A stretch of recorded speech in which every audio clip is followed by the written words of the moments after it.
जी जनाब, अब हमारा बेसिकली जो कैलकुलस का सेशन है उसकी प्रैक्टिकली दूसरी क्लास है डेरिवेटिव्स के हवाले से। यहाँ पर मैं लिख देता हूँ और मैं ज़रा पावर रूल को फॉलो कर रहा हूँ। पावर रूल का जो मैं जनरल फार्मूला है वो मैं आपको बता चुका हूँ, n into x n minus one है ये इसकी पावर में, ये इसका जनरल फार्मूला है। यहाँ पर मैं लिख देता हूँ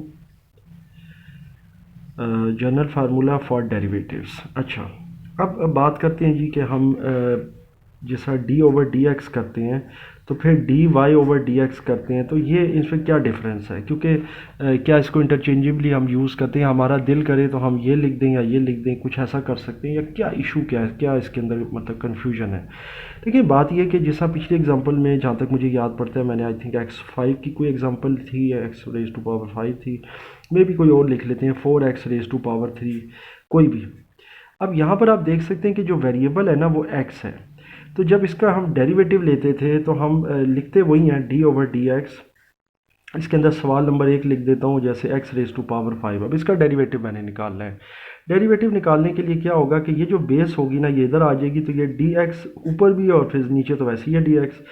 तो इसका पावर रूल से देखें तो ये इसका जो 5 पावर है ये बेसिकली n है, ये पीछे चला जाएगा और x का कोएफिशिएंट यहाँ कुछ नहीं है, तो समझ लें कि 1 है। इसको मैं रेड के साथ यहाँ लिख देता हूँ क्योंकि ये बहुत इंपॉर्टेंट होता है कि x का कोएफिशिएंट क्या है। यहाँ 1 है, यहाँ पर 4 है, ये आप देख सकते हैं, ये 4 है इसका कोएफिशिएंट।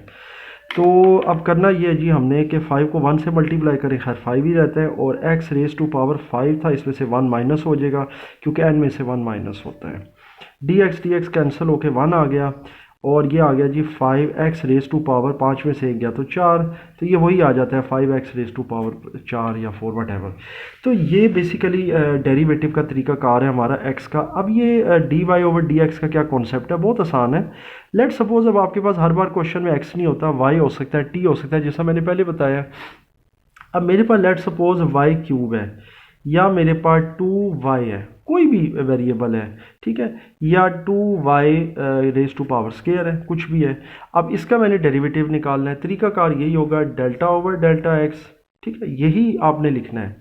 उसके बाद फर्ज करें ये मैं पहले वाला सवाल पुट कर देता हूँ, ये आ गया जी वाई क्यूब, इसके साथ कोई कोएफिशिएंट नहीं है तो 1 है, इसके साथ 2 है और इसके साथ भी 2 है, ये कोएफिशिएंट को ध्यान में रखिएगा।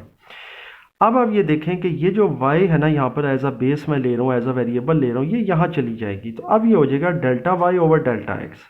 अब आई होप आपको समझ आ गई कि ये कॉन्सेप्ट क्यों होता है। यहाँ पर जो भी वेरिएबल होगी वो इधर आ जाएगी। उसके बाद आपने क्या करना है, वाई क्यूब का डेरिवेटिव तरीकाकार वही है जो एक्स के साथ है, इसकी ये जो पावर है विच इज़ एन। अब आप जनरल फार्मूला याद रखिएगा, ये एन है, ये चली जाएगी पीछे और कोएफिशिएंट से मल्टीप्लाई होगी, तो ये 3 मल्टीप्लाई 1 से हो जाएगा, वाई आ गया। अब इसकी पावर 3 है, 3 जाहिर है एन में आ जाएगी और उसके बाद -1 कर देना है। सेम वही फार्मूला है जो हमारा जनरल फार्मूला है। जनरल फार्मूले में हम x को लेट कर लेते हैं, ये कोई ज़रूरी नहीं कि x ही होगा। अब एक्सप्रेशन में t भी हो सकता है, y भी हो सकता है, a भी, b भी, कोई भी हो सकती है value. D y over d x, उसके बाद 3 टाइम्स 1 3 होगा और y रेज टू पावर 2 यानी कि y स्केयर हो जाएगा। अब डी ये बिल्कुल सेम ऐसे ही रहेगा क्योंकि ये कटेगा नहीं। कटता तो इस सूरत में था कि d x by d x हो या d y by d y हो, तब ये कट सकता है।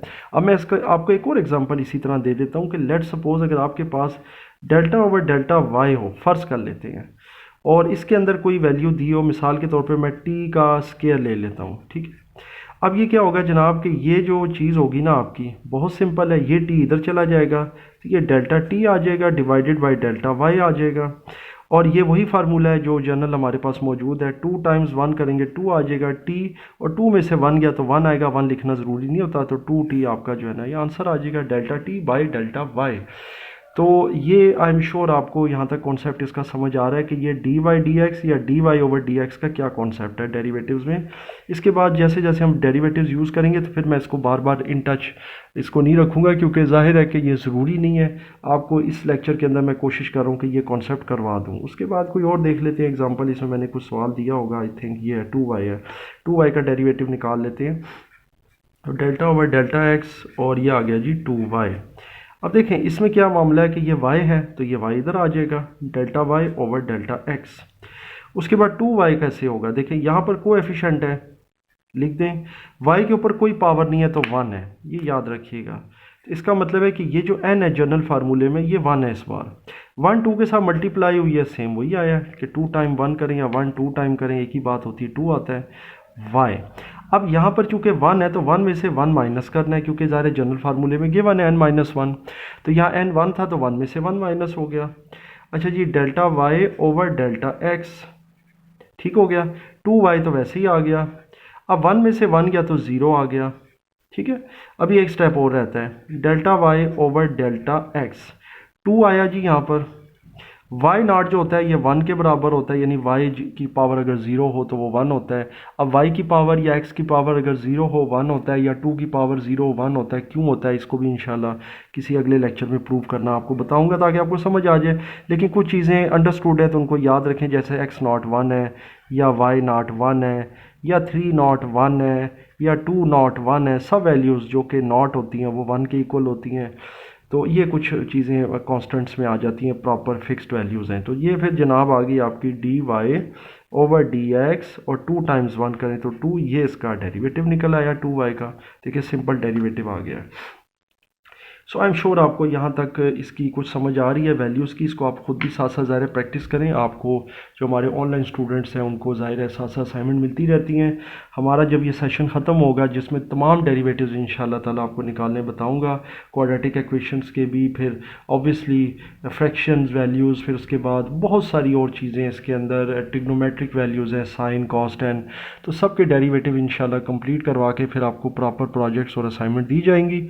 और उस वक्त तक आप लेक्चर्स को प्रॉपरली जो है वो सिक्वेंशली जो है इसको फॉलो करें, देखें, इसको प्रैक्टिस करें बार बार, और फिर इसमें किसी किस्म का कोई भी क्वेश्चन हो तो वो मुझसे ज़रूर पूछिएगा।